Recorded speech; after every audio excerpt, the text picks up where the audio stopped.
Id-dejn qawwi li għandu pajjiżna flimkien mal-istat finanzjarju ħażin ħafna tal-Ene Malta huma tnejn mir-raġunijiet ewlenin li waslu biex l-Aġenzija Internazzjonali Standard & Poor's tirrevedi l-isfel għat-tieni darba f'sena is-saħħa ekonomika ta' pajjiżna.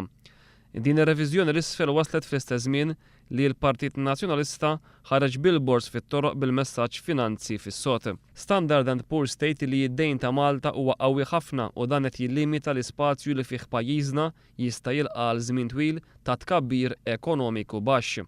Standard & Poor's deskrivi l-Ene Malta bħala fi stat ta' agonija. Din l-Aġenzija Internazzjonali ta' Kreditu qed tantiċipa li l-Ene Malta ser tibqa' tagħmel it-telf fil-futur previst.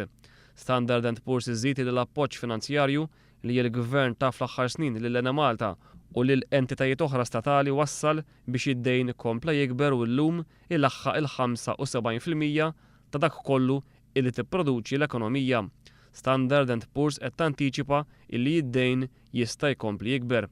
L-Aġenzija Internazzjonali semmi wkoll id-dejn li għandu s-settur privat u l-parteċipazzjoni baxxa min-naħa tan-nisa fid-dinja tax-xogħol bħala problemi oħra illi qed iħabbat wiċċu magħhom pajjiżna.